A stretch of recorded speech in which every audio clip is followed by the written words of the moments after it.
What is up, everyone? GoodMicWork commentaries back at you here correctly this time, up here with a full WWE Monday Night Raw review for the night after the Royal Rumble, and we're going to spend this episode taking a look back at last night's Royal Rumble as well, because I came up here to do a live reaction of the pay-per-view last night, but as soon as I ended the stream, WWE took down the video. I had the volume way too high, and they hit me with a copyright and yanked the video down. So no big deal, doesn't harm the channel at all, but I had to take the video down and it made it unavailable. And because I did a reaction instead of a review, I felt like I wasn't able to talk to you guys about the Royal Rumble. So that's what this episode will be about.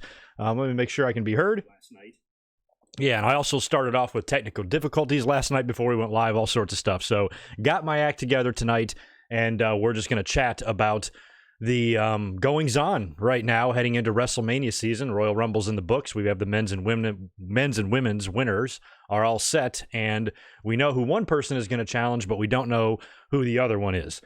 Before we get into Raw and stuff, I just want to say hello to everybody that's in the chat so far. Over 100 people right off the bat, so that's pretty good. Good to see you in here. How Wheezy, and thank you for the $2, dude. I appreciate it. Edge back full-time. What did I miss? Well, that's what we're going to talk about first. We will talk about Monday Night Raw. We were talking, those of you who joined me for the live reaction last night, I was saying right off the bat, I even think I said this during the rumors of Edge's return, that I think a very logical first opponent for him might be somebody like Randy Orton, somebody that he already has a ton of history with. And as far as, not being in the ring for 9 years and getting back in there and mixing it up with top talent, it might be best for your first little program to be with someone who you're familiar with and you can trust and will take care of you and that sort of thing. So the fact that they're going with Randy Orton and Edge here does not surprise me at all. I thought maybe they would team up first, reform Rated RKO and then turn down the line, maybe setting something up at WrestleMania. But it looks like, with the injury or with the angle that they shot tonight with the Concerto, I don't know if that's a way to write Edge off of TV for a little while so they don't have to put him back in the ring right away. This might keep him off of TV until WrestleMania, and that will be his first match back. They could also do that in Saudi Arabia, but I'd almost rather have it at WrestleMania. So at this point, I'm not sure if the Concerto to Edge is a way to prolong the Orton and Edge match to WrestleMania, or if he'll be back sooner than that, they'll get the match out of the way either in Saudi Arabia or at Fastlane or another pay-per-view prior to WrestleMania, and then Edge will work with somebody else at WrestleMania. I don't know, but it seems likely, based on what the angle that they shot in the main event here, that it's probably going to be Edge and Orton at Mania. What do you think? Nathan Hansen, thanks for the $2, dude. I appreciate it. Randy, the biggest heel in wrestling right now? Think so? Yeah, probably. The only thing, I love seeing Edge back. Don't get me wrong. I went back and watched probably 3 or 4 times last night, his return in the Royal Rumble, and it ranks up there with some of the best moments in wrestling. WWE botched his return with that camera angle, with that camera cut. Somebody said they had 38 camera cuts in a matter of 90 seconds, like something insane like that. But they cut away and missed his first spear. His first spear in a professional match in like 9 years, the camera cut away. They did something similar in 2016 when AJ Styles made his return, and they cut to the crowd when the word phenomenal, I believe, flashed over the Tron, and the crowd just popped their balls off. So this is the second time they've done this, and I said on Twitter, it feels like the entire production team has just been fucked up on pot brownies ever since the weekend. So anyway, that was kind of a bummer, but his return in general was just incredible because of like the look on his face. You could see the emotion. He's like, holy shit, I cannot believe I'm back. He had this look of disbelief on his face when he came out to the ring. A lot of people were posting reaction videos, people who were in the crowd who, were able to record that crowd pop as one of the loudest of all time. And it was just awesome. Just fucking amazing. I'm so damn happy that he's back, even if it's for a short stint. Rumors are that he's back for 3 years, but clearly at 46 years old, that can't really be full-time. But he might be able to, have a few pay-per-view matches a year. He threw out a lot of names in his promo in the main event segment there. He threw out names like AJ Styles, Seth Rollins, Matt Riddle, Aleister Black, all sorts of guys. And he said maybe, and he hopes to see all of them down the road. So he's back, man. But now it just looks like we might have to go a span of a few weeks here where, Randy Orton is seemingly going to have stopped Edge's return in its tracks, and then, of course, he'll defy the odds and come back again, and ultimately defeat Randy Orton in whatever match they wind up having, whether it's at WrestleMania or prior to then. But either way, Edge is back, and I'm thrilled because I was kind of bummed out when he retired. That was just a really sad situation. You know, I was on YouTube, but barely. I mean, I was just an infant. I was a fetus on YouTube at that time. But I remember being just really saddened by it because you don't want to see anybody have to go out that way where they don't want to leave. You know, Edge, by that point, he had had some injuries, including the Achilles. So we knew that he only had a couple of years left as it was, but it still would have been nice to see him finish out in his own way. So in the nick of time here, right before he's probably crossed over the age of, being too late, he's going to have another small little run here back at age 46. And for a guy who's 46, he looks pretty damn good. Does he not? I mentioned last night that he kind of looks like Castaway a little bit, but that's to be expected. I mean, like I said, he's 46 years old, but still, he looks to be in really good shape. He was moving around really good in the ring, and he lasted a good amount of time in the Royal Rumble itself. So, any sort of ring rust or whatever, he's clearly been working out and working out in the ring and getting his timing and everything back because he looked pretty good and was throwing some pretty phenomenal spears. One was phenomenally sold by AJ Styles in the match too. So last night was awesome, and I think the Royal Rumble gets a positive grade for that moment alone. Just Edge's return alone. Never mind, the awesome winner that we had in that thing, but just Edge coming back and just everything, the emotion surrounding that, to me automatically makes this Royal Rumble one of the most memorable of all time. So welcome back, Edge. He's now entering a feud with Randy Orton. Your guess is as good as mine as when they're going to do this match. I suspect it'll be WrestleMania, but with all the shows planned prior to then, who knows? But given the fact that Randy Orton came out, teased the RKO or the rated RKO reunion, turned on Edge with an RKO, got the chair, put it around his neck, hesitated, acted like he wasn't going to do the Pillmanize his neck with the chair, sat on the top turnbuckle, walked away, and then turned around last minute, ran, got another chair from ringside, got in the ring, put Edge's head on one chair, and smashed it with the other one. And that was the way the show went off the air. So Randy Orton was right back to his Viper self and his sadistic ways again. And I think the feud could be good because these two guys are pros. The segments should be good. The mic work should be good. Whenever they start getting rolling here and Edge comes back and, they're in full swing on this thing, I think it could be a fun first opponent for Edge, and hopefully Randy Orton will be the first of many. I'm not sure if I'm really going to put Edge in, title contention or anything right yet. Maybe he gets, a final run, just kind of like Hogan did. Hey, here you go. Here's the title. Thank you. One last hurrah with it. Holds it for a couple of months and drops it. I'd be fine with that. When you're doing the same thing with Goldberg and other guys, why can't Edge do that? So wouldn't be surprised if maybe he does take the Universal Championship at some point, maybe in a year from now or whatever, have one nice run and wind up dropping it. What do you guys think? I mean, what do you think the long-term future holds for Edge? Well, maybe not long-term. Let's go like 1 year. What do you think he does in the span of 2020? Do you think it's significant? Do you think he works 1, 2, 3 matches a year this year, maybe 4? Or is he in the ring a little bit more frequently than that? I'm curious. Randy is a slippery little snake. I agree. Andrade got wellnessed? Are you sure? Really? Is that why they did the injury angle? Seems like they would have him drop the belt. Wasn't aware of that. I guess we could look it up though, right? What's going on, guys? Hi, Turbo. Pretty good audience in here right now. You guys can do me a big favor and smash that thumbs up. We got a lot to talk about tonight. And incidentally, too, my Jericho Cruise recap video is really coming along. And holy shit, it's a lot longer than I expected. I thought it would be, a 10, 15, maybe 20-minute video. It's 40. It's 40 minutes long, and I've got a lot of footage that I'm combing through. It's one of these videos that I had to write a script for, whole different level of editing, because I just have so much footage and so many stories from the trip, and I'm putting it together right now. I'm more than halfway through it. My plan was to get it up tomorrow. That seems unrealistic based on how much I still have to do.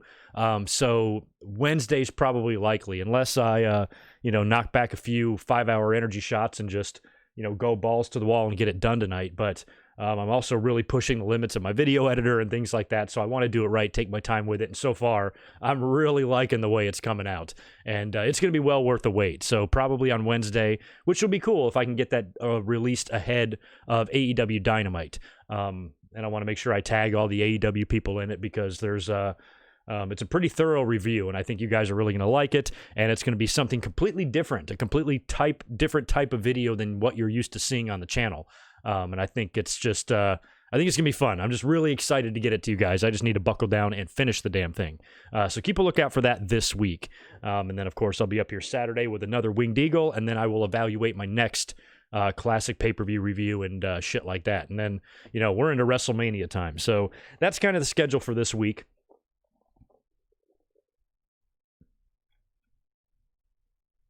I did not know. Wow, I have not even read any wrestling news. I was not. All right, I see. I'm over on Fightful right now. Andrade suspended for wellness violation. Andrade's been suspended 30 days. Okay, so that's why they did the injury angle. That's kind of interesting. He's got powerful friends. He is dating Charlotte. So whenever there's a wellness policies violation, if you're a champion, that belt's coming off you. So the fact that they did the injury, I was wondering what the hell was going on. We saw Humberto Carrillo and Andrade tonight on Raw for the 785th time in the last several weeks. And I'm like, why are they doing this again? And then when you do the DQ finish, Humberto attacks Andrade after the match and DDTs him on the concrete outside the ring. I'm like, well, shit. Now this just means we're going to get another match between the two because it was a DQ. And, Andrade got injured after the match. So that's why they did that. Interesting. So I wonder if his relationship with Charlotte is making this wellness policy violation a forgivable offense where they say, okay, go home for 30 days, do your deal, come back, it'll be like it never happened. I mean, I hope so. I mean, the Usos, are back like nothing ever happened to them. So, yeah, just based on what we saw tonight on Raw with Andrade keeping the title, that goes to show how it just depends on who you are. Everybody is punished individually. I mean, the wellness policy violation punishments are obviously the same across the board, but how your, role on TV is affected after the fact, it definitely is different for everyone. If this was some undercard guy, he'd be fucked. Huh, I wonder what he got popped for. Interesting. Well, that's a shame. Well, he'll be gone for 30 days. A couple of guys have gotten popped recently. Robert Roode. That's kind of a lot. Yeah, well, that's what I was going to open up here with Rarely Even. I just wanted to discuss my excitement of Edge's return. I mean, he was the big story going into tonight and last night. He was the moment of the entire pay-per-view. And that pay-per-view had some pretty good moments last night. We'll get into that later. But tonight we were all anxious to see Edge back and see what he was going to say. And that was our main event segment. So I just wanted to express my glee that Edge is back because I've always been an Edge mark. I remember seeing this guy in dark matches when I would go to Monday Night Raw in like 1998. I remember, it's kind of ironic that this happened because I remember around that time, it was 97, I think. And I was at a show, it was in Richmond, Virginia, and they were doing the dark matches. But we had really shitty seats, so we were way up high. And they were just going through the dark matches. Somebody's in the ring. I can't remember. It was a star. Maybe it was D'Lo Brown or some shit. They're in the ring, and out comes somebody to some really generic music. But from where I was sitting, I actually thought it was Chris Jericho. And I said, holy shit, I think that's Chris Jericho. I thought he was under contract at WCW. But then as they introduced his name, which I think it was Adam Copeland. I don't even remember what they introduced him as. Must have been Adam Copeland. I don't think it was Edge at that time, at least in the dark matches. So they probably just used his name. But he came out there, and then I realized it wasn't Jericho. And then, the two would go on to have a lot of history with each other on TV. I would meet the two of them at the same time after the pay-per-view in 99 when we had that automobile mishap on the road and all the wrestlers pulled over to help us. So it was kind of ironic that the first time I saw him, I kind of mistook him for Chris Jericho, and he turned out to go have a Hall of Fame career. And I feel like I saw it like right from the start, right from dark match all the way through to the end. I felt like I was able to witness his career. So just overly joyed and very, very happy that Edge is back. And we need a little bit of joy in our lives right now because yesterday was a shitty day, man. A very major celebrity was tragically killed. Kobe Bryant, former NBA basketball player of the Los Angeles Lakers that spent all 20 years of his career with them.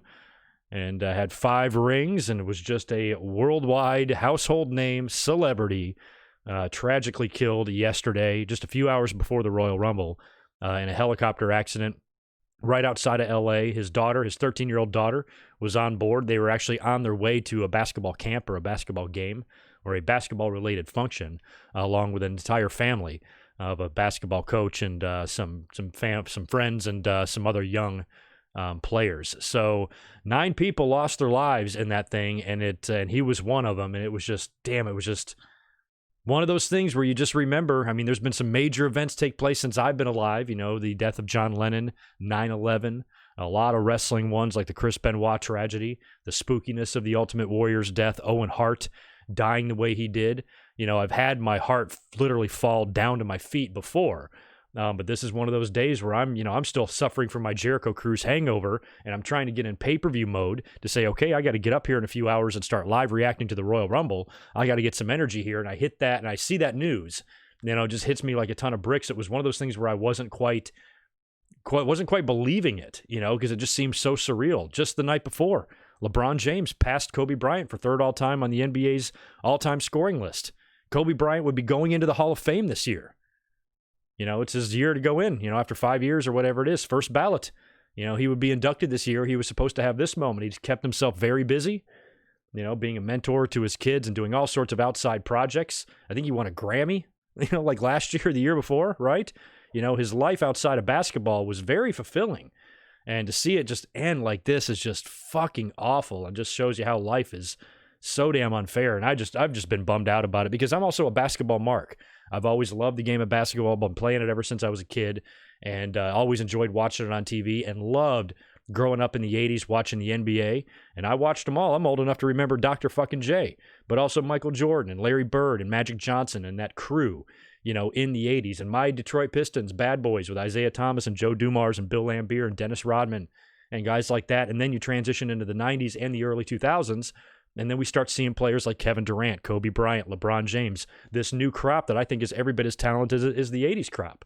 And Kobe was one of the fucking greatest, man. A handful of rings. He was the Tom Brady of the NBA. Maybe not the Michael Jordan. You know, he was one of those guys like LeBron that's always debated. You know, forget about whatever doesn't matter who you pick. Who's better, Kobe or Michael Jordan? Doesn't matter. The fact that the debate exists is what matters. And, you know, only a couple of guys, you know, can really be debated. Is there anybody ever in the history of the game that can challenge the best ever?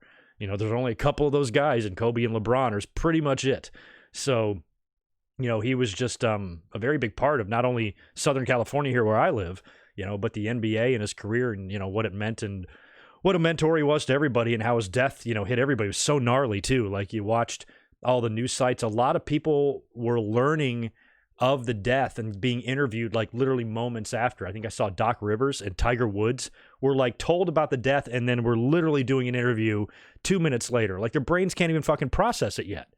You know, so it's just devastating for everybody. And I was pretty bummed out. I'm sorry, won an Oscar. Sorry. Thank you for correcting me there. But that's just, you know, it's just crazy. You just wouldn't even expect that. I even mentioned yesterday, you ever have like, I don't know if everybody has this, but for me, if I'm in the middle of like just a really unpleasant dream, whether it's a scary dream or whatever, if it's just really unpleasant or something really bad happens or something fucked up happens to the point where you know in your head that it's a dream. I can do this to myself all the time. I'm like, okay, whoa, hold on a minute. This is a dream. Wake up. And then I do. And I swear to fucking God, I tried to do that yesterday. And though I stood up and kind of walked around the house, I'm like, am I going to wake up in a second? I'm like, holy shit, I dreamt Kobe Bryant died. You know, it was one of those things where you really questioned if it was real or not. You know, shit, is it a hoax? Is something, you know, this just seems so random and out of nowhere and, you know, horrifically tragic. But just the circumstances and how, you know, after the investigation, when whatever it uncovers here, you know, it could prove that it was avoidable. You know, it was something silly, you know, minor error that ended all of these lives. And that's going to make it sting even worse. It's kind of like the Owen Hart death, because, you know, there's like literally a million things that could have been done differently that would put Owen Hart on this earth right now, you know, but he's not here because of just the fucked upness of it all. So, you know, either way, you know, a lot of families lost a lot of loved ones and stuff, and the world lost a celebrity and a whole bunch of tragic deaths. So that sucked. We had to deal with all that yesterday prior to the Royal Rumble, and then try to get into Royal Rumble mode, and then try to enjoy and appreciate the return of Edge the way we did. You know, that goes to show how much that guy's loved, because, you know, he's got to remember now for the rest of his career, wow, the day I came back was the same day Kobe died. And, you know, for everybody that might have been bummed out about that, we were able to kind of temporarily forget it and just bask in the awesomeness that was Edge returning to the ring. So yesterday was one of those kind of emotional whirlwind days, and plus my mind was so It was just basically applesauce from the 4 or 5 days of partying I had on the Jericho cruise. It's been a weird weekend. So anyway, that's why I'm here now, to try to discuss what we can of Monday Night Raw and the Royal Rumble. And then, I'll probably get out of here. I'll answer some super chats right now. I'm going to be drinking water for a couple of weeks after all the beer I consumed on the Jericho cruise. Envy XI, I was kind of all over the place talking here, but I did talk about Edge just a little while ago. Just rewind a bit. You'll be able to catch that. Raw ran late, so I had my little music playing, waiting to come online, waiting for Raw to air, so that was incredibly long, and I think the music even ran out, so I will adjust that in the editing. It might just take a couple of days to post, but I'll clip all that out eventually. But if anybody wants to hit the timestamp in the comments below when this video starts, I'd appreciate it. Let me see. Who'd I miss up here? How easy, I got you. Nathan Hansen, I got you. Nathan, there's another one from you. Thanks for the $2, dude. The last hour was awful except for Edge. Yeah, the last hour wasn't very good. I barely paid attention to Lana and Liv Morgan and a lot of shit. But I'll discuss the rest of Raw here in a minute. We got sidetracked after I read the Andrade news. Stone Cold 10X, thank you for the $5, dude. I appreciate it. I was standing in line at Minute Maid when my fiance told me about Kobe. Wow. So you were already at the arena. That's right. Probably a lot of fans were starting to hang around the arena and get into the building. That's just awful. I think I heard it within the first 20 minutes. I was tagging a couple things, and I was editing the cruise video, and I happened to have Twitter pulled up, and I saw the TMZ thing, and I'm like, oh my God. So I kind of reacted, as we went there on Twitter. Devlin, husband, my buddy Devlin, met him on the cruise as well. Thanks for the $5, dude. I just got to Minute Maid Park when I saw Kobe died. Rest in peace, Kobe. Yeah, so you probably have a lot of the same experience that a lot of people who attended the show did regarding Kobe. And Devlin is fucking awesome. He was on the Jericho cruise as well. This kid is 22 years old and he's in the military, and I'm going to talk a lot about him. I just edited your portion, Devlin, in the video. I just got to pull the pictures off that you sent me. So I appreciate you sending me those. And you've got a full minute dedicated to you in the cruise recap video. So keep a lookout for that. And shout out Devlin for being awesome. Ike Moore, thank you for the $5, man. I appreciate it. Maybe I'm buying into the storyline too much, but do you think Edge is okay after tonight? Randy's a pro. I'm just paranoid. Edge is fine. Based on him getting re-injured or causing problems to his surgically repaired neck, I think any injury that was sustained in the concerto would have been to his head, which from what I know has never really been hurt with Edge. It's always been his neck and shit. So yeah, I'm sure Edge is fine, but that's I think that's kind of the point. They want you to think that he could be seriously hurt, and maybe him coming back isn't going to happen now, and then they'll prolong it and drag it out, and then he'll come back and beat Randy Orton, the whole deal. You know what's going to happen. A lot of people are shitting on that third hour. I kind of agree. Raw was not bad. It definitely started good. All right, I think I caught up all of the super chats there. But as far as Raw goes, I thought one thing that was interesting about the show was we have Tom Phillips and Byron Saxton are back. Tom Phillips called the Royal Rumble as well, and I missed last week's shows. I actually did not watch, I think for the first time ever, did not even watch Monday Night Raw and SmackDown, because Raw was the first day of the cruise, SmackDown was my travel day. Didn't even watch them at all, and didn't really need to because the Royal Rumble was coming up right on Sunday. So I don't know if Phillips was on Raw last week or what's going on there, but Vic Joseph, I guess, has been bounced out, and Samoa Joe's no longer on commentary. So Phillips is back. I like Tom Phillips. I kind of felt bad that he got shafted, so the fact that he's back is totally fine with me. Not sure how I feel about Byron, and still have Jerry Lawler out there. But I don't know the story. I didn't know that we didn't like Vic Joseph. I thought we were okay with Vic Joseph. When he debuted on Raw, everybody was talking about how great it is that WWE's putting a fresh voice out there. Everybody praised this. So was he just not good enough for us? I guess I didn't really pay attention or was kind of indifferent to it. I personally had no issue with Vic Joseph. They yanked Dio Madden off there pretty quick with the Brock Lesnar stuff. So WWE makes these decisions and then they go back on them, and I don't really know why. So not sure the internal story there of why the hell they did what they did. No, Edge, I do not believe. He's injured kayfabe. He's injured like a motherfucker, but I don't think he's injured for real. Seriously doubt it.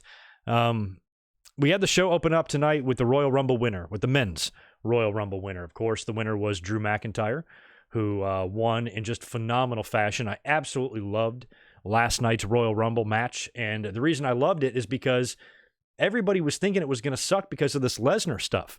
To me, that was a pretty cool story and a pretty cool thing they did. And I even mentioned a couple of weeks ago when Brock made the announcement, I'm like, we should give this a chance, because if Brock is going to go into WrestleMania as champion, do we really need him to beat some other top star at the Royal Rumble in a title defense? Do we need that? Does he need to mow down anybody else? So him being in the Rumble, I'm like, well, at least he's not going to beat somebody and retain the title.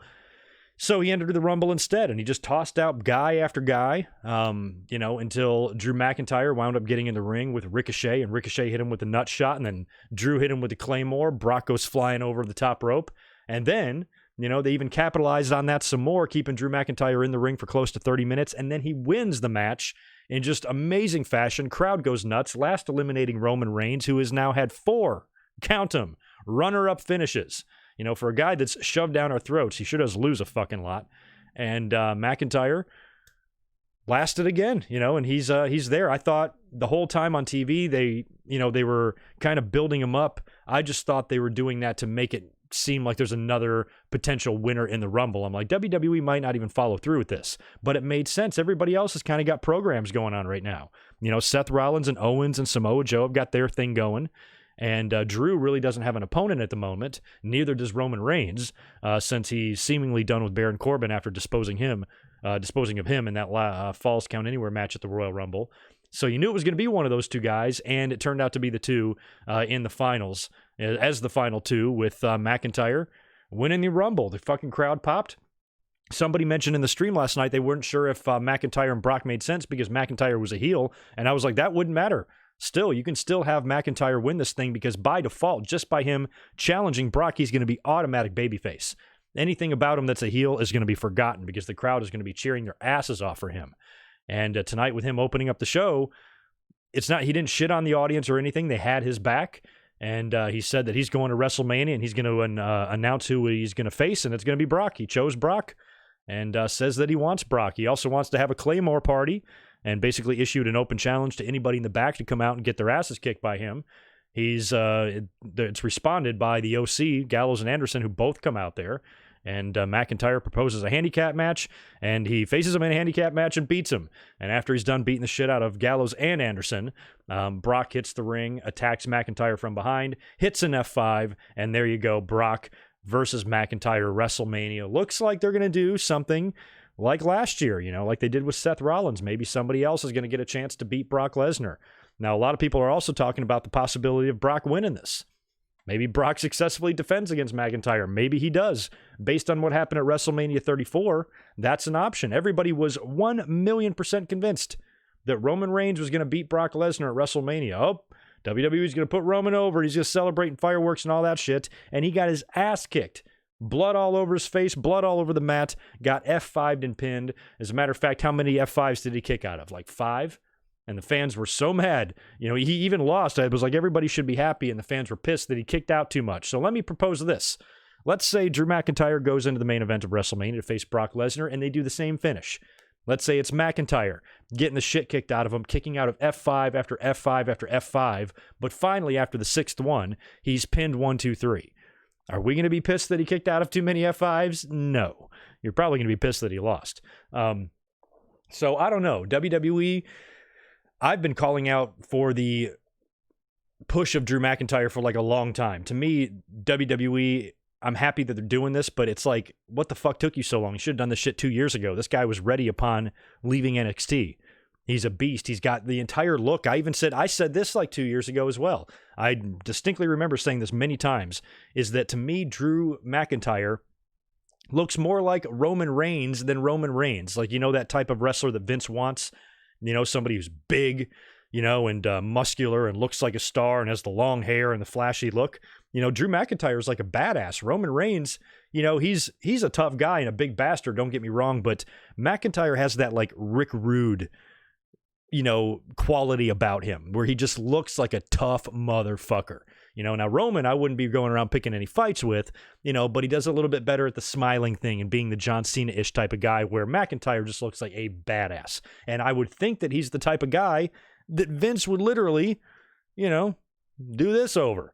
And I just thought that he would have been pushed. I mean, Vince already coined him the chosen one many years ago, but based on who McIntyre is now, I think he's even more of a chosen one than he was back in 2009. So to me, this doesn't surprise me that he's finally getting this push. It's something that I think they should have done for a long time. And even last summer, remember my big long-term plan for Drew McIntyre, for him to win the title at WrestleMania? I had an entirely different path chosen for him, but it did include winning the Royal Rumble. And I think going in to face Brock is even better. I had him going in there to face Cena. I thought maybe Cena would come back and win the Universal title. He needs to win that belt because WWE is going to want his name on that title lineage. There's no doubt in my mind that'll be the next belt he wins.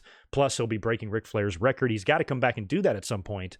So I thought he would maybe do it at the Royal Rumble, win the title, and then drop it to Drew McIntyre at WrestleMania. But now it's going to be Brock instead, and that's pretty interesting. So the debate is up now. I mean, to me, I feel like, yes, Drew McIntyre should win, but I'm certainly not going to be like, oh, he definitely will win. I don't feel like this about the same way I did about Kofi last year. You knew Kofi was beating Daniel Bryan. I mean, WWE even gave it away. They put the new fucking belt at ringside during the match. He was winning that match. This one, you feel, yes, Drew is going to win, but, maybe not. But at this point, Brock, he had so many WrestleManias where he was winning, so many matches and main event of pay-per-views that he was just constantly beating everybody. If he's got a couple of WrestleManias left, he should spend those putting guys over and trying to make as many people as possible. But he put over Goldberg at WrestleMania, and then he put over Seth Rollins at WrestleMania, and he put over Triple H at WrestleMania. He's put over some guys at WrestleMania. So maybe, and even dropped the belt when Seth cashed in the title. So he's only had that one, that big victory over Undertaker and then the victory over Roman Reigns. So it's not out of the question that he wins, but I just hope not. Raw has no fucking championship, and I think the belt will look great on Drew McIntyre, and I think they should pull the trigger on it and do it now. And another question I have is, where the hell is Cain Velasquez? I thought for sure we were going to see him. And I thought Brock entering at number 1 was just a way to set up another match between Cain Velasquez. So hopefully that's on the back burner for now, unless they try to pull that off in Saudi Arabia in February. Don't really know there, don't really care either. But if I had to guess, what you got, so many titles on the line here. Think about it. You've got The Fiend is going to have to defend the title against somebody as well, which I'm guessing is Roman Reigns. We might even wind up with a Royal Rumble 2007 situation. Shawn lost the Royal Rumble, Undertaker won it, but Shawn got the main event at WrestleMania. So maybe it's something similar here. But I would like to see Drew get the main event, get the final fucking match. And Roman Reigns, like I said in last week, he didn't really need to win the Rumble to get his title match against The Fiend. I'd rather see Brock. I said that all along, right from the start, right when Royal Rumble speculation started. I said Brock's challenger will be the one to win the Rumble. The Fiend's challenger will come some other way. So if it is, in fact, going to be Roman, he can get that opportunity on SmackDown or at a pay-per-view, Saudi Arabia, Fastlane, whatever. And I'm guessing they have the Elimination Chamber. Is that even on the schedule? If they do, that will likely be your match to determine the Fiend's challenger will be the Chamber, and Roman will probably win that. So, it's a nice balance there if that's what they're going to do. Roman's getting a title shot, Charlotte's getting a title shot, and Drew McIntyre's getting a title shot. Do they all win the title? That's not usually what WWE does. So I feel like somebody's got to drop it. We don't know what Bayley's going to do. We don't know what Becky's going to do yet. Ronda Rousey's going to get in the mix. Who knows? But if you have a lot of big-time title matches, not all of the belts can change hands, you would think. I mean, I suppose they could. But I would expect somebody to be retaining their title. I hope it's not Brock. Man. I hope it's not Brock. Let me go back over here to the chat and say a couple of things, and then we'll roll on to the next order of business on Raw. Yeah, I don't mind them putting the title on Brock, provided he drops it, and this could be a situation that could really make Drew McIntyre as a true badass, especially if he dethrones Brock. We've been waiting for somebody like this, because Seth's already, had his run with the title, so even though he beat Brock twice last year, and that was awesome, I'm sick of just Rollins and Roman doing it. Let's put it on somebody else. And now McIntyre getting that chance to beat Brock before beating Brock stops being special, because we're getting there already. Brock dropped a couple of matches last year. If he drops another one to McIntyre here, it's going to wear off, its importance if Brock, the more matches he drops. So I think there's still time for this one to mean a lot for Drew, especially, if they do something where I think a squash should be out of the question, but maybe it's one-sided. Brock has a couple of flurries of offense, but ultimately it's like a dominant victory. Like Drew puts him down in the middle of the ring with a fucking hand on his chest and just gets up, not even spent. Is energetic and is full of energy and at full strength, just like he was when the match started. I think that might be kind of cool, if the announcers put it over like, what a dominant victory, holy shit. Goldberg doing that to Brock was very cool for the shock factor and everything, but how cool would it have been if it would have been somebody on the main roster doing that to him instead of Goldberg, who only wrestled a grand total of 45 seconds in 3 matches. So maybe it can be like that at WrestleMania. Maybe they can do a double swerve. We think that maybe Brock will retain, and instead, Drew beats the hell out of him. Could happen. Guess who's back? Not only was he back in the Royal Rumble, he had a match tonight on Monday Night Raw. MVP. Now, MVP was kind of leaked prior to the Royal Rumble because a fan got a picture of WWE testing the Videotron across the street. They could see it through the windows there, and they saw MVP on the screen, so we had a feeling he was there. He was on the Jericho cruise this past week. MVP and Booker T, who sat in on commentary, 2 guys who are a part of the Royal Rumble, were both on the boat with me this past week. So MVP shows up in the Rumble, didn't last very long, and then he has a match tonight against Rey Mysterio. He puts Rey over, and I don't know when the last time MVP was even in the WWE. I really like MVP. I didn't really care too much about him when he was in the company wrestling. His character was just so-so to me. I thought he was okay, and I really enjoyed the long feud he had with Matt Hardy and a couple of other things he did. But overall, I wasn't like a gigantic MVP fan. But I gained a shit ton of respect of him when I watched an interview with him a couple of years after the Chris Benoit tragedies.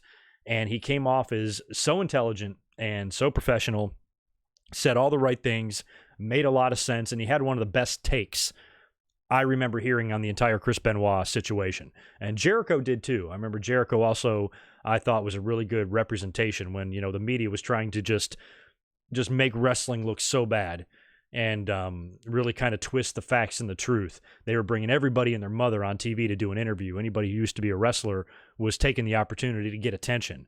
But the few people that actually conveyed really good, intelligent opinions were guys like MVP and Chris Jericho. So I don't really remember at this time what he said. I just remember really being impressed with the way he came off. And I'm like, MVP's a good guy. He's a really good guy. So anyway, don't know how long he's going to be back here. He lost after a 619 to like the back of his head or to his back. And then Ray hit the splash from the top rope and pinned him. That might have just been a one-shot deal for him and he's gone. Or, he might reappear here or there. I know he was at, the Raw reunion show they did a while back and he's shown his face, but getting in the ring and wrestling for the first time in I don't know how long, that was interesting. Rey Mysterio,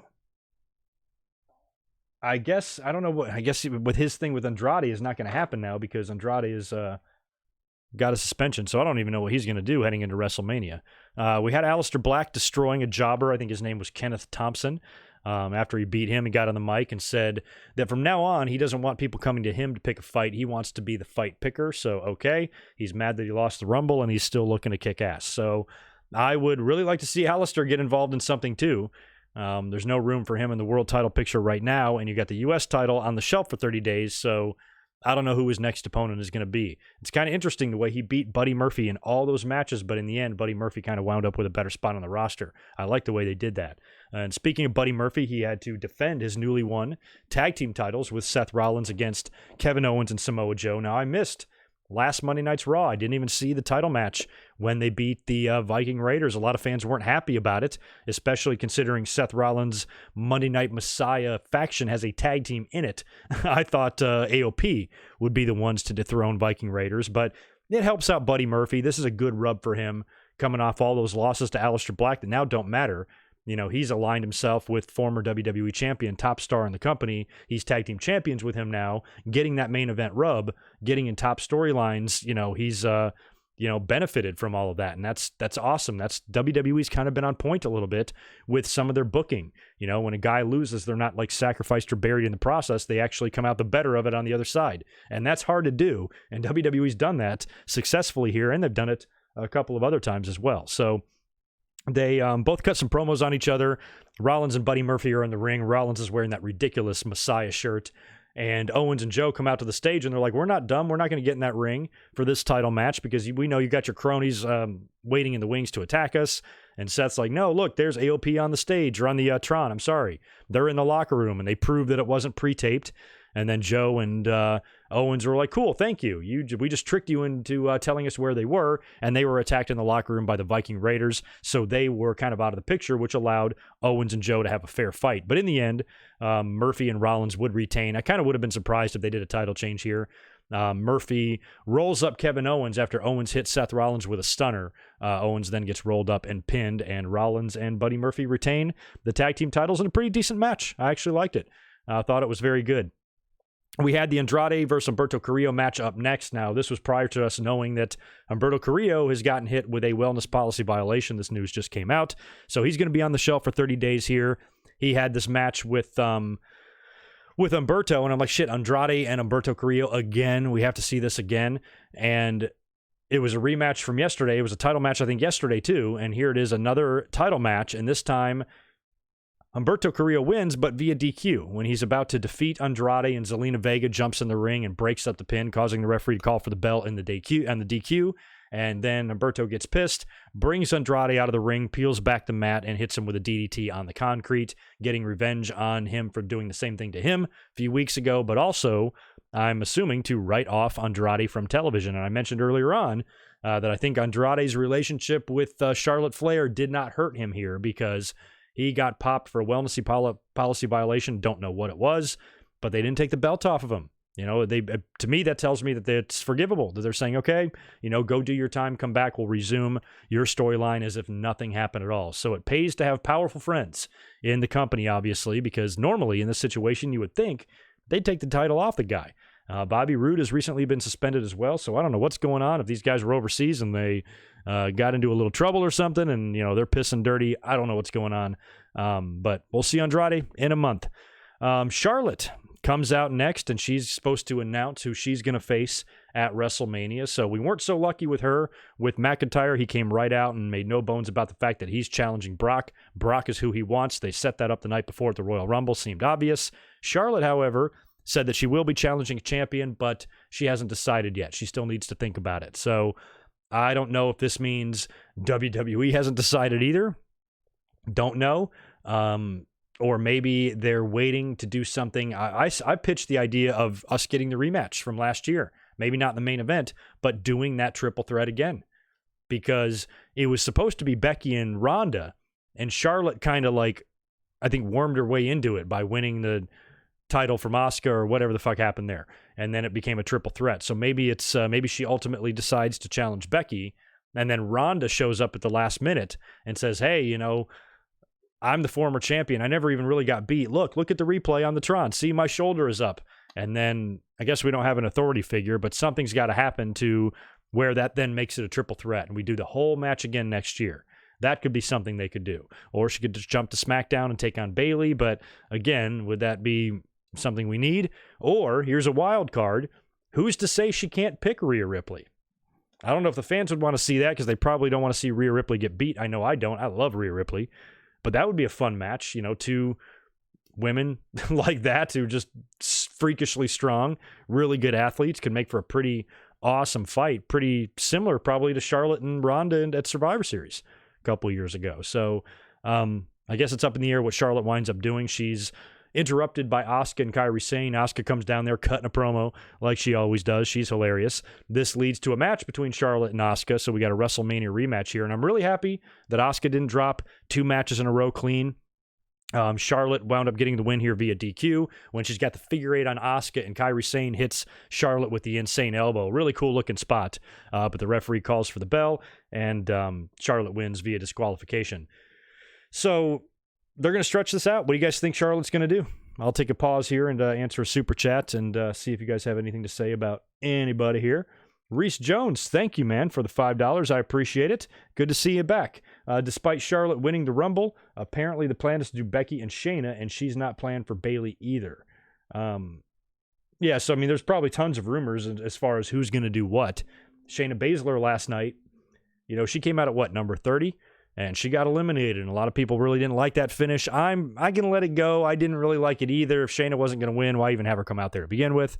But I don't think it was really necessarily like a sacrifice, or she was buried or wasted or whatever. I think she can easily resume her shit without any true damage. But still maybe not a fan of, you know, how the finish went, but really have no problem at the end of the day with Charlotte winning, especially if it does turn out to be something kind of cool. You know, I know everybody hates Charlotte, but she's not like bad in the ring. You know, she's always going to be involved in a top match at WrestleMania. That's always going to happen. And I think her matches have been good. I thought the triple threat last year in the main event was very good. Her match with Asuka the year before was very good. And the year she won the title at 32 was very good. She's good, you know, so I really have no problem with her being involved in anything big at WrestleMania. It's been a pretty good year for her. Beat Trish Stratus at SummerSlam and, you know, had a lot of big matches and a lot of big feuds, but I think they should save her and do something kind of fun here, because we've seen Charlotte and Bayley a ton of times. We've seen Charlotte and Becky a shit ton of times.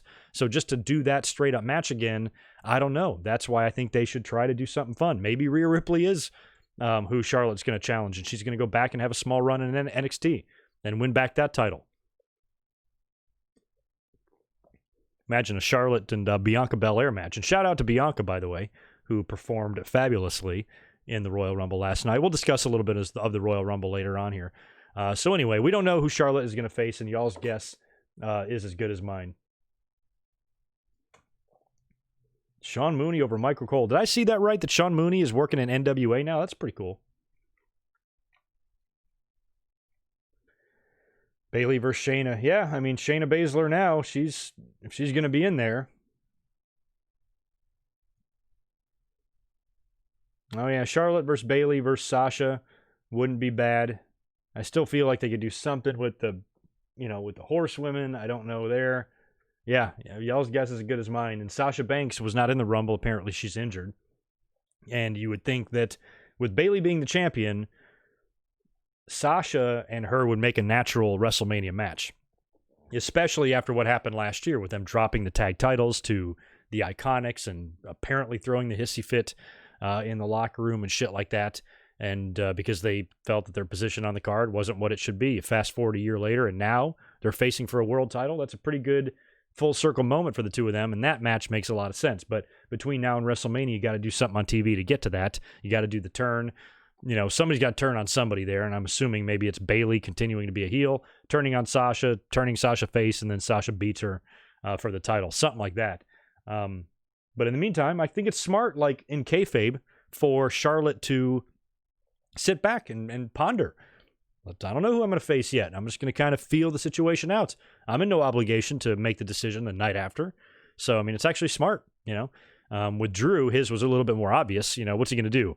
I'm going to face The Fiend? No, he wants Brock. It's clear he wants Brock. So Charlotte kind of doing her thing. I'm fine with it.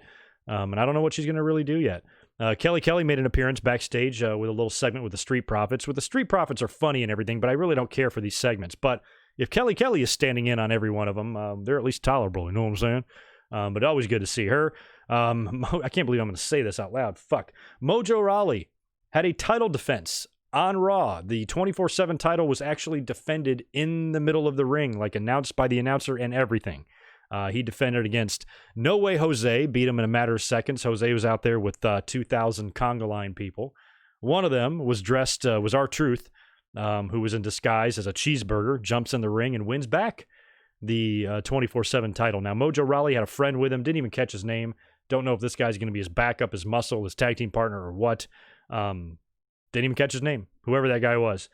He was with Mojo, so after R-Truth crashed the party and won the belt back, that guy either hit R-Truth or distracted him and allowed Mojo to roll up R-Truth and win back the belt again. So Truth won it for like the 37th time and then lost it right back. Very stupid segment. Eric Rowan, who got tossed out of the Royal Rumble last night in 8 seconds, destroyed a jobber, and he's still around there with that case. I thought last night after Brock tossed him out, he should have gone outside the ring, grabbed the case, and just shook it and ripped it open and exposed whatever was in there, but he didn't do that.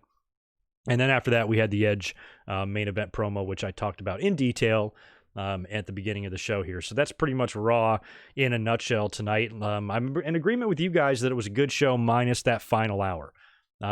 Jesus, I didn't even write down the Liv Morgan and Lana match, but Liv beat Lana, I believe, in that.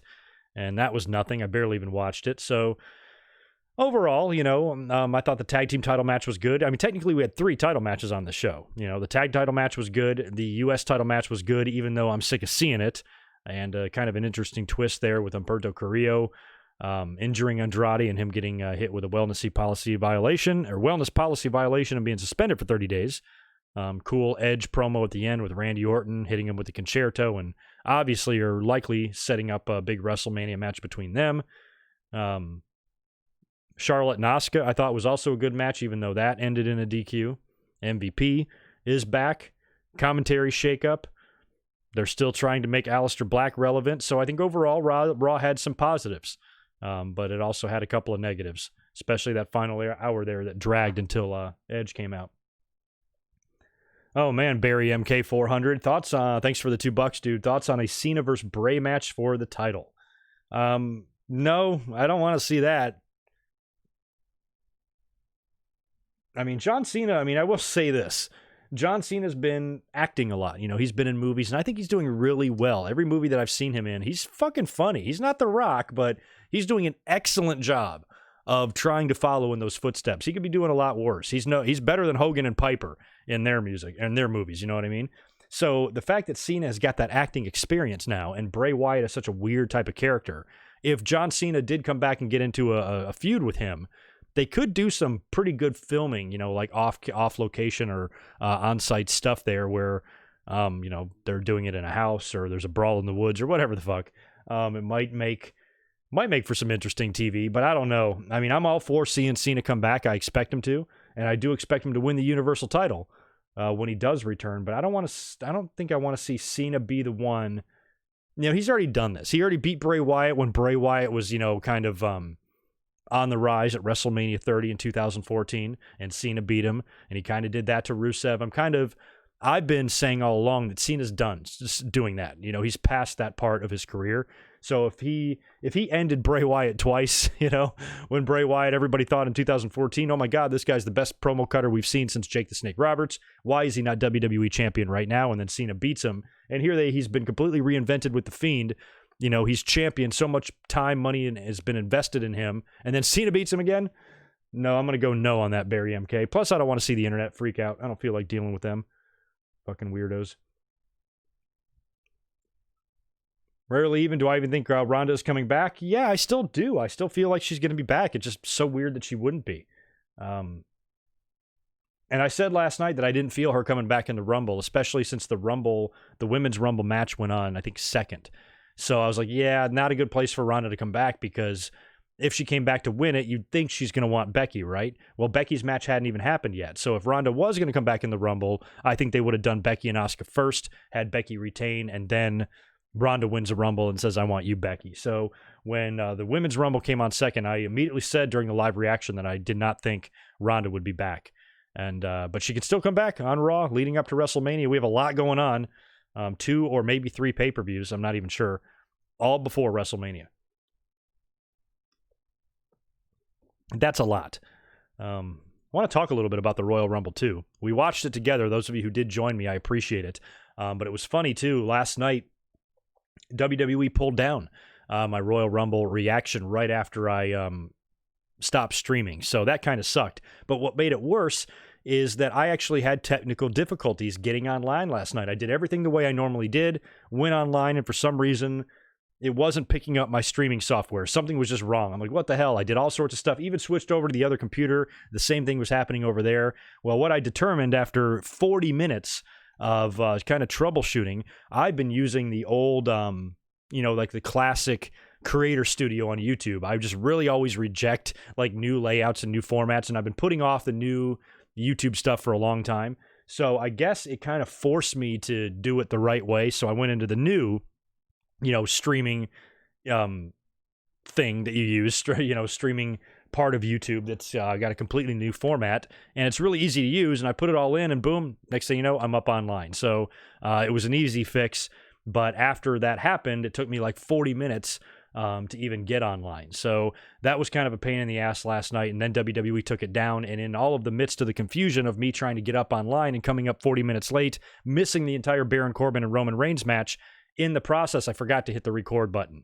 So I didn't even have the option, after WWE pulled down the video, of chopping it up and maybe releasing some mic drop highlights videos, or maybe editing it down to where, you know, the audio that got picked up could be used, and it could just be me talking. So I couldn't even like upload anything like that. It just sucked. My hands were tied. I'm like, you know what? Fuck it. I'm just going to call it a night, not even attempt to come up and do a stream or anything. And we'll talk about everything on Monday night after Monday Night Raw. So I apologize for last night being a little weird. Like I said, yesterday was a weird day. I got the cruise hangover going on. Kobe Bryant died. I was all out of sorts, technical difficulties. I was exhausted, still trying to get my feet underneath me and get back to work and all that stuff. So it's just been kind of a crazy week. So I'm glad to be up here now and to chat a little bit about all this stuff finally, since I didn't get too much time to do it last night. And I apologize for some of you that said too, a lot of you guys were like, oh shit, I wanted to watch your reaction while I was at work, and this is how I was going to catch up, and I was looking forward to it.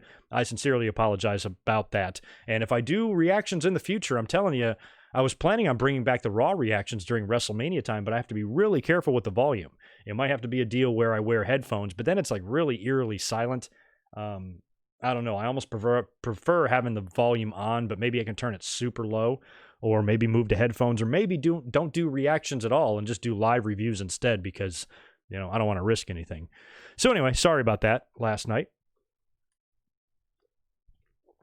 I still did not get a chance to go back and watch Roman Reigns versus Baron Corbin from last night either. The last man, not the last man standing match, Falls Count Anywhere match, where Roman won. So a lot of you guys said it was a pretty good match, pretty good brawl. We're all happy that Baron Corbin lost, but I still have not gone back and taken a look at that match. The only match that was kind of flat, I think, on the card last night was Bayley retaining the title over Lacey Evans. Lacey Evans, I'm still not really into her as a babyface. I think her gimmick is just way too heelish for me, and now they're starting to capitalize on her time in the service and all of that. So she's kind of a natural babyface, but that sassy Southern Belle thing, I just don't think matches the tough girl, I'll whip your ass, I went to boot camp, so F you type of, you know, character that she has too. So I just don't know how I feel about her, but I like her. I like the way she looks, think she's a good athlete, has lots of potential, you know, looks good in the ring, is good on the mic. Everything about Lacey is there. I think like the foundation is there, but I don't know, maybe her gimmick will change as we go through the next year or so. But that match, the fans didn't really give a shit about. And at this point, I'd just like to see Bayley keep the belt until WrestleMania and drop it there. The Fiend and Daniel Bryan was a pleasant surprise. This was a strap match. Wasn't sure how that was going to work. This match already gets cool points because they took away the red light, which was just a welcome change, because all those other matches are just hard to watch. So they're tied to each other. Even though they were limited with the strap being connected, they still pulled off a lot of good spots here. Daniel Bryan was just tenacious, and I love the way he came off in this match. This is another example of really good booking by WWE, because even though I didn't expect Daniel Bryan to win this match at all, man, he still looked really good. He still looked like a tough son of a bitch that gave zero fucks. And he was taking it to the Fiend. He was the aggressor. He was injuring him, smashing him on the ring post. At one time, he even wrapped the strap around the mask, and it was going across his mouth, and he was pulling back on Bray Wyatt. He had the Fiend on the ropes. Eventually, you know, he got hit with the Sister Abigail and got the claw put on him and put down for the 1, 2, 3. But it was a really, like, just good, fun match, told a story, and hopefully, I'm guessing now is going to be the end of the Fiend and Daniel Bryan. But Daniel Bryan came out pretty good in this, in the losing effort. It wasn't a situation like a few years ago when he lost to Bray Wyatt and then didn't appear in the Rumble, and all the fans thought it was buried and all that shit. This was different. You know, this was a really good use of Daniel Bryan, even in the losing effort, to where, you know, I don't think any fans are going to take Bryan less seriously now after this loss. If anything, they'll take him more seriously. So that was a really good job. I enjoyed that match immensely. The Becky Lynch and Asuka match was good, but I think it started slow. Fans seemed a little quiet for it. It picked up in the end. Asuka was kind of weird at the end because she got kind of kicked in the stomach, or maybe kicked in the chest, but for some reason her head went all the way back, and that's when she spit the mist straight up in the air, allowing Becky to put her in the disarmor and tap her out. And a fan in the chat last night made a good point about Asuka, because when the camera cut to her, she had that green shit all over her face, including all in her eyes. Now, just a couple of weeks ago on Raw, she spit that shit in Becky's face, and she was freaking out. Give me some water, give me some water. You know, like she was stinging and burning her eyes, and somehow it didn't affect Asuka at all. So that's either, number one, bad continuity, or maybe Asuka's just impervious to it. You know, if you're a poisonous animal, you're not poisoned by your own poison. You know what I mean? So maybe she has an immunity to it. That could be it. Something like that. But otherwise, you would think that shit would be stinging in her eyes. But in the end, Becky winning didn't surprise me. That was the mountain. That was the hurdle she was going to have to overcome. And I still think all signs are pointing to Ronda coming back. You know, Becky holding the title, beating everybody. Eventually, you'd think she's going to come out on Raw. We didn't see her tonight, did we? Saying, you know, I beat everybody there is to beat, including you, Charlotte, who has a title shot at WrestleMania. And everybody else on the roster, Asuka's the only, you know, hill I haven't climbed yet, and I did now. There's nobody left, and then Ronda can come out and be like, you know what, you never beat me, bitch. My shoulder was up. I want the belt. And then Charlotte can be like, ho, ho, ho, I'm the one with the title shot here. And Ronda can be like, all right, how about the three of us do it again? I wouldn't be surprised if that's what they did at all. But Becky retaining didn't surprise me. How does it compare? I'm trying to think. I should have watched last year's match. I'm trying to think how it compares to Becky and Asuka from last year. Which match was better? I don't know. But I like the fact that they did a Royal Rumble rematch. Becky and Asuka have now had two title matches in baseball stadiums. That's awesome. And Becky, they're now 1-1. So maybe they'll do a rubber match next year at the Royal Rumble. That'll be fun. The women's Royal Rumble match, I don't think it was good, but I don't think it was as exciting as the men's. The only true surprise I feel like we got was Mighty Molly, who I didn't expect to see, but Beth Phoenix wasn't a huge surprise. Maybe Santina. We'll talk about that in a minute, but lots of NXT talent in this thing as well. We had Shotzi, Chelsea Green, Mercedes Martinez, Mia Yim, Dakota Kai, Candice LeRae, Tegan Nox, Bianca Belair. Like I said, shout out to her, who had an impressive run of about 30-something minutes in the Rumble, tossed out a lot of people, and she has got it, man. I just feel like she'll be the one. She recently lost a title match to Rhea Ripley. I think maybe you give Rhea her run several months, and then down the road you do that return. And Bianca Belair is the one that Ripley passes the torch to, and Bianca hangs out in NXT for a little while before coming up to the main roster, if WWE can help themselves. You know, she's got that hair, and I'm just waiting for WWE to make some sort of a stupid gimmick out of that on Raw or SmackDown and completely ruin her. So I'd like to see her continue to work in NXT. I think she's greatly improved just in a year's time here. Work there some more, win the title, run with it for a while, and maybe join the main roster next year at WrestleMania time or something like that. But knowing WWE, it'll come a lot sooner than that. I mentioned Beth Phoenix, too. She had a really good showing in this Rumble, and man, she looked so good. And she had a pretty gnarly cut on the back of her head. I think she was, they showed a replay of it. She was being forced out in the corner. Somebody was trying to tip her out in the turnbuckle, but they've got that big LED ring post there now. And when she flung her head back, she hit the back of her head on the ring post and created a pretty big gash. And I didn't even notice it the whole time. I see all that red in her hair, and I'm thinking it's just coloring. I think it's just hair color, that she's got a red streak in her hair. And then people in the chat were saying, man, she's bleeding. And she was bleeding a lot. So I don't know if she got stitches for that. I'm guessing she did, but I'm glad that she was all right. I did not like the Santina stuff. I enjoyed watching the debates on Twitter. It seemed like a lot of people were split. A lot of people were like, it's a fun spot. They were trying to be funny. No big deal. It didn't ruin the reputation of the Rumble or anything like that. And other people were like, no, I hated every fucking second of that. There's a lot of good females in the company that they could have put out there instead. And instead they did that stupid Santina shit. And here's the thing about that. I am actually on the side of the people that hated it, because here's why. It would be one thing. It's not the fact that they did something silly in the match that bothers me. It's the fact that they did something silly that we didn't like to begin with back in like 2009. Because I remember when Santina won that WrestleMania Battle Royal, I thought it was stupid then. You know, so if this was something that got over, if this is something that created a lasting memory, a lasting positive memory, that is, because I think we all remember that bullshit. But if this was something that we all enjoyed and all look back on fondly, and they brought that back, then I'd be fine with it. I'm like, oh, Santina Marella, how funny is this? So great. Love it, love it, love it, love it. But I didn't love it 10 years ago. So I certainly didn't need to see it now. So that's why I chose to hate this. I did not think it was necessary. I thought it was fucking stupid because it was fucking stupid all those years ago when they first did it.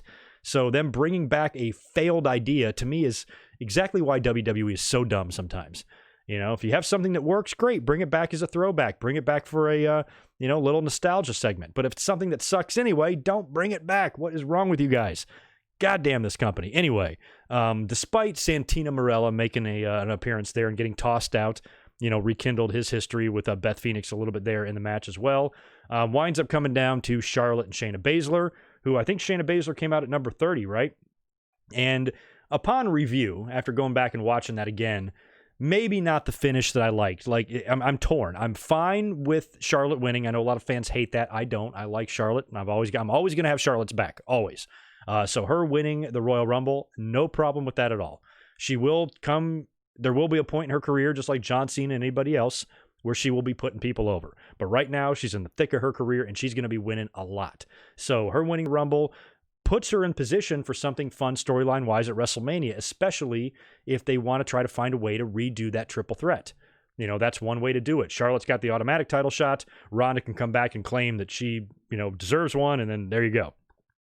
So if it turns out to have a purpose, then I'm perfectly fine with it and don't care that she won at all. However, I don't know if I'd really have her end Shayna Baszler. The NXT talent did not have that great of a showing, even though they performed marvelously at Survivor Series. Later on in the men's match, you had like Matt Riddle being tossed out in 5 seconds. So maybe if Charlotte was going to win, I think it would have been cooler.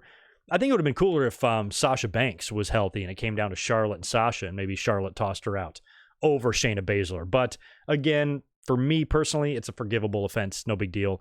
If it was up to me, maybe I wouldn't have had Shayna get eliminated last or even come in the match at all. But I don't think it's. I don't think it ruins her to the point where they can't recover from this. You know what I mean? The men's match last night was a lot of fun, and man, I'm going to put this over strong. And I said earlier on in the beginning of the podcast here that I liked the fact that this one was different. I said this last night too, because when the Royal Rumble started, Brock Lesnar coming out at number 1 and it becoming clear what he's doing. The fact that he's going to be trying to toss out people one at a time. And when he started doing that, a lot of the fans were freaking out. I had Twitter pulled up and I was laughing at the hissy fits that were starting online. Oh my God, this is going to be the worst Rumble ever. This is what we're going to do. Really, WWE? This is what you're going to do? We're going to have to sit here and watch Brock toss out 29 people. And I'm like, yo, you knew he was going to do this for a little while. I'm assuming with him coming in at number 1, it's the reason they're doing that is to set up whatever the fuck he's going to do at WrestleMania. And we speculated it could be Cain Velasquez or something like that. But we knew all along there was a reason for him being number 1. He wasn't going to win it because that would be stupid. He was going to get tossed out, and that was going to lead to something. Whoever tossed him out is going to be who he's working with next. Guaranteed. So you had a lot of guys come out. Elias came out at number 2. So we had no really cool matchup there. Got tossed out. Even got waylaid with his non-gimmick guitar, which I hope he's all right. Eric Rowan even came out. Got tossed out in 8 seconds. John Morrison. And then Kofi comes out to a huge pop, and Kofi doesn't get tossed out. He survives the whole 90 seconds, has some offense on Brock. He's joined by Rey Mysterio, who also has a ton of history with Brock recently. He comes out, and then Kofi's New Day partner comes out in Big E, and now it's 3-on-1. They're beating the shit out of Brock, but eventually he overcomes all 3 of them, tosses them all out of the ring, and he's there all by himself again. And so now the fans are freaking out again, especially when Cesaro, Shelton Benjamin, Shinsuke Nakamura, MVP, they all come out to the ring and they all get dumped out by Brock Lesnar. And then we get Keith Lee coming out at number 13, which I thought was an amazing confrontation. And I said this over the past few weeks, it would be really cool if it came down to Brock and Keith Lee or they had some sort of a confrontation there.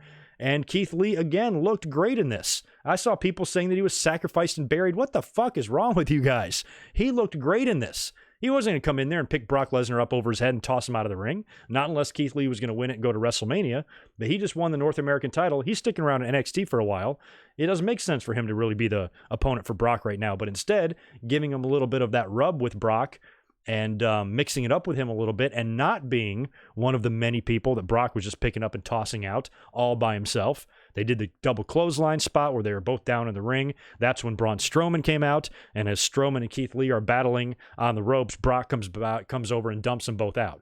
So it's not like he eliminated Keith Lee in the same fashion as John Morrison or, MVP or anybody like that. So I thought the confrontation and the fight with Keith Lee was done well, and I thought it made Keith Lee look good, not bad. Just goes to show you how everybody has different perspectives on things.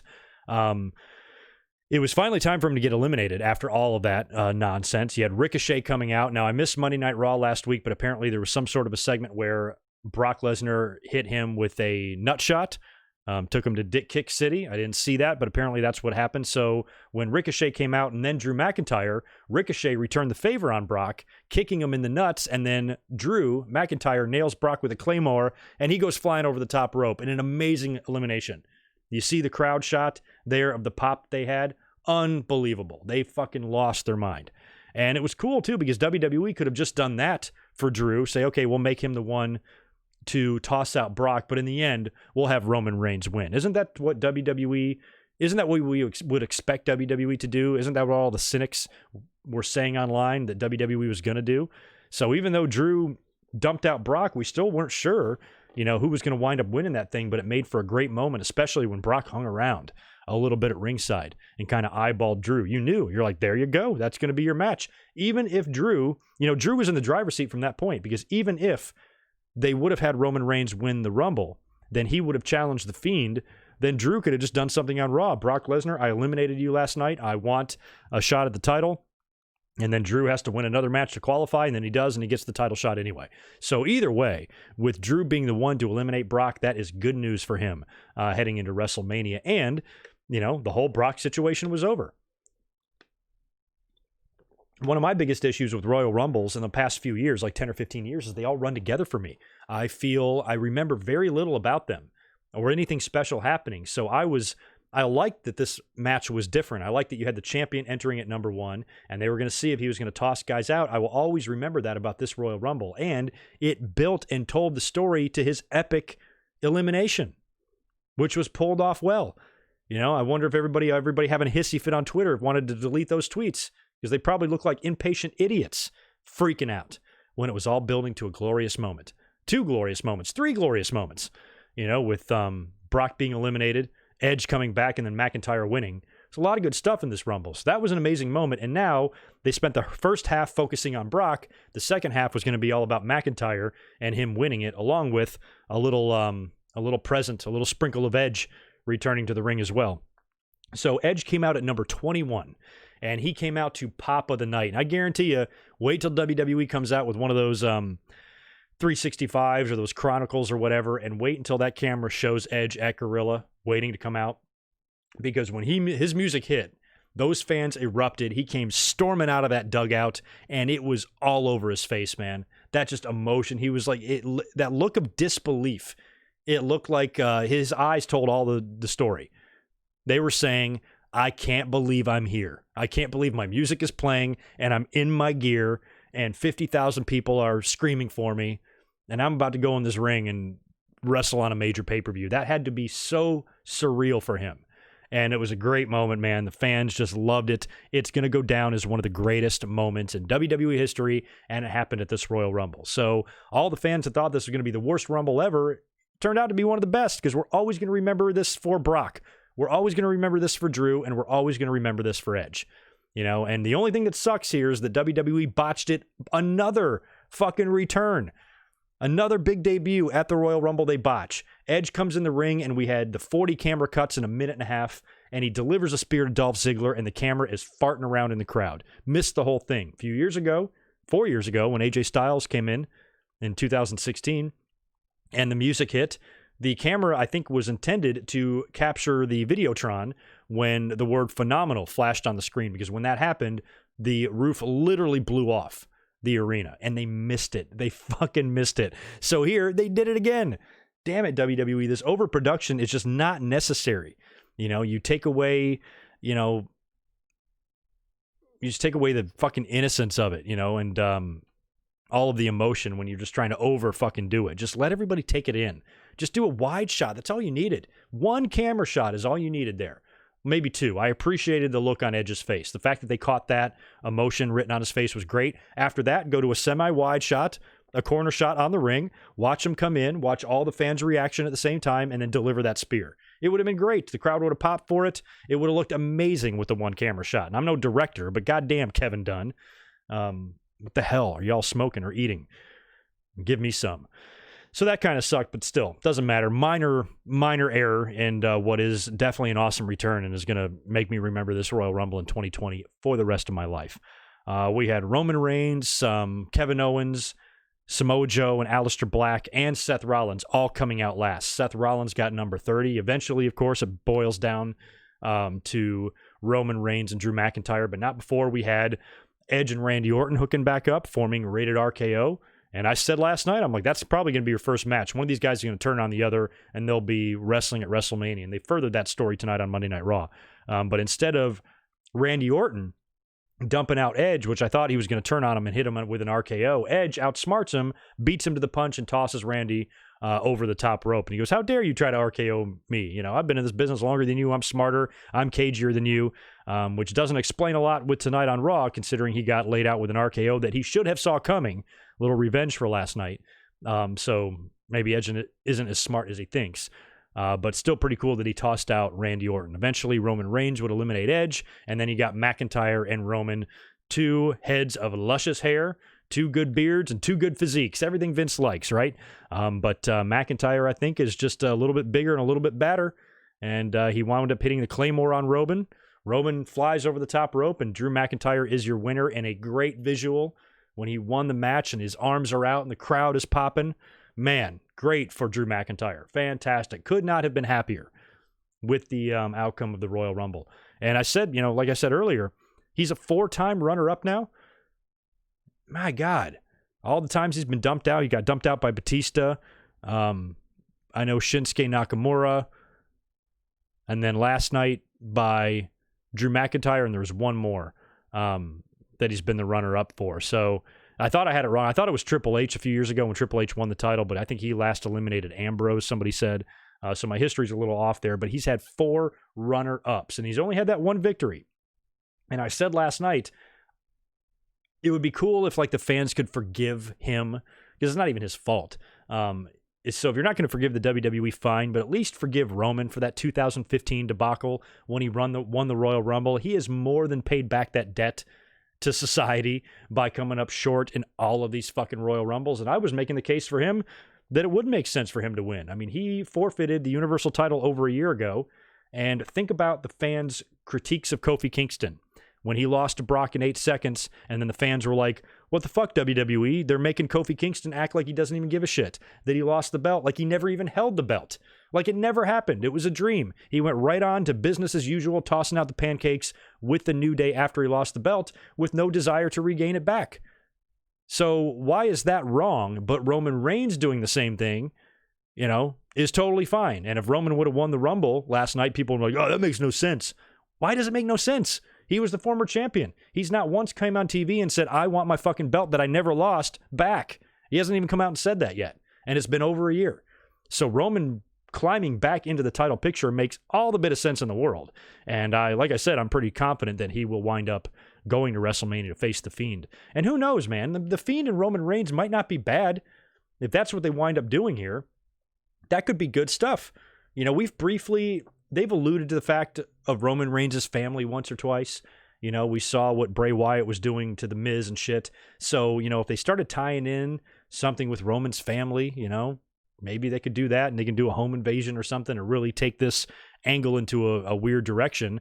I'm not sold on the fact that it would suck. It might be very good, And then who knows? We talked about, Brock Lesnar surprising everybody and retaining the title successfully at WrestleMania 34 when he faced Roman Reigns. maybe The Fiend does the same thing and Roman continues to lose. And at least he now has that title shot, and he loses the title shot. At least as fans, we can't be wondering why he doesn't seem to care about being champion when he never lost the belt to begin with. So I think Roman being in the title picture makes all the sense in the world, but I'm really thrilled that they went the other way and made the winner of the Royal Rumble challenge Brock, because I think that made it more exciting. And now if Roman Reigns wants to get the title shot another way, fine. Who gives a shit? At least we know we're getting something awesome with Drew McIntyre. So overall, I was happy with the Royal Rumble. I enjoyed Worlds Collide the night before. However, I'd prefer a regular takeover. It kind of sucks that these Worlds Collide shows are happening a little more frequently now. But it is what it is. It was still amazing wrestling. We got a big week on NXT this week with Dakota Kai taking on Tegan Nox, and we have the finals of the Dusty Cup with the grizzled young veterans taking on the Broserweights. That'll be a lot of fun, and I'm sure AEW's got some fun shit going on too. And hopefully on Wednesday, I'll have my Jericho Cruise review ready to go and up for you guys. So that's all I have for my notes. I'll hang out here, chat with you guys for a few minutes before I get the hell out of here and get back into editing. I really am happy, or I am excited and anxious to get this video done.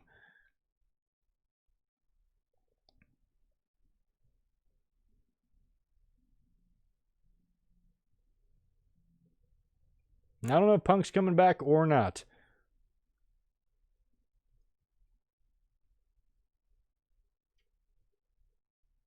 Jet the Hawk back from Alex's stream. Who the fuck? Oh, it's Deluxe Man. Yeah, everybody's probably up streaming tonight. I thought about, like, after WWE, I mean, they immediately took down the live reaction last night, so I almost came back up, but I was just so tired, man. Had I not gotten back from that cruise on Friday, I probably would have had a lot more energy, but I'm like, no, I got to just call it a night, come up fresh here today. Still trying to get back in the swing of things in regular life, that post-vacation hangover. Yeah, I don't know what, good question, Vontae Page, good to see you. I don't know what culture CM Punk's going to change and what he's done. Doesn't seem like anything. Yeah, but for overall, last night's Rumble is going to go down as one of the better ones. It wasn't a perfect show, but I enjoyed it very much, and I enjoyed last year's Rumble too. We had Becky Lynch and Seth Rollins winning. We liked both of those outcomes last year. I know everybody's soured on Seth now. And mark my words, I put this on Twitter too, congratulating Drew McIntyre on his push, because you know what that means? In 10 months, maximum, probably more like 8, maybe even 7, but somewhere in that time period, he's going to be overrated. How much you want to bet? All of a sudden, fans are like, yeah, he's not that good. He's not that good in the ring. He botches too much. He's not connecting with me on the mic or whatever. Part of that's going to be WWE's fault, and part of that's going to be the fact that that's what the fucking fans do every damn time. Look at Becky Lynch. No better example of that than her. Everybody was all about her a year ago. Oh, she should win the title. She must win the title. We demand she win the title. Once she won the title, she's overrated. Now we got to go through it with Drew McIntyre. So, Drew, I feel for you, man. You are about to feel the full brunt of the absolute ridiculousness that goes on inside the skulls of the modern-day wrestling fan. Hope you enjoy the ride, buddy. But anyway, I'm probably going to be getting out of here now. How long have I been going? Does it even tell me? This whole new system, I'm not used to it. I don't even know how long. Oh, there we go. Hour and a half. All right, it's not bad. Longer than I thought. Not bad. One of my next live video will be Saturday for the Winged Eagle podcast. We'll discuss NXT, AEW, and SmackDown, and whatever wrestling news is going on. I probably have a lot to catch up on, so that'll be my next live video. And based on how much work I still have yet to do on the cruise recap, it's very unlikely that's coming to you tomorrow. That's probably going to be Wednesday. So my ultimate goal is to have that video up prior to NXT and Dynamite on Wednesday. And please, look for it, because it's going to be really good. In the meantime, before I get out of here, can you guys smash some thumbs up buttons for me as well? Give me some likes and give me some exposure on this video. I will I'm going to upload the audio to this on my website. So if you want to download this will be available on Stitcher and iTunes and all that stuff. And you can download the MP3 over on my website if you would like. In the meantime, shoot me a follow at GoodMicWork. Make sure you subscribe. Finally seeing a little bit of subscriber increases. For some reason, it just went away. I was gaining lots and lots and lots, and then all of a sudden, it's like a flip got switched. Some algorithm changed, something fucked up, and and nothing was happening. And now we're starting to grow ever so slightly again, and hopefully the subs will start picking up on the channel. And I'm hoping the cruise video is really going to help bring in a lot of other viewers, because it's a really good video. You guys are going to like it. Sorry, How Wheezy. I got to leave, man. I got to. Don't leave. Damn, Ronnie Matthews, 9 more hours? Maybe one day. I know we've talked about that in the past. I probably could have pulled it off when I first started live streaming, because I had a couple nights there where we just went hours and hours. I think like 2 years ago at the Royal Rumble, I streamed like 8 hours. So that back in those days when I was a little bit more, had a little more energy to do this, maybe I could pull something like this off. But maybe one day, I like to do a charity event every now and then. I've done a couple of them on the channel. Maybe one day I can do like a 24-hour, marathon, something we can raise money for charity. I might want to have some company over here for that. Maybe get somebody to do it with me. But maybe we can do some sort of a 24-hour wrestling chat, Q&A, watch along, something like that, where we just stream for charity. Maybe one day. But nothing immediately.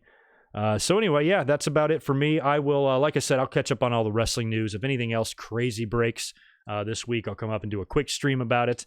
If we have any other unfortunate news or anything major like a bombshell drops, I'll be up here. But otherwise, keep a lookout for the cruise or recap video on Wednesday, and then I'll be back up on Saturday for a brand new podcast. You guys enjoy the rest of your night. Thanks for hanging out with me, and hope you enjoyed Royal Rumble weekend as much as I did. Y'all be good.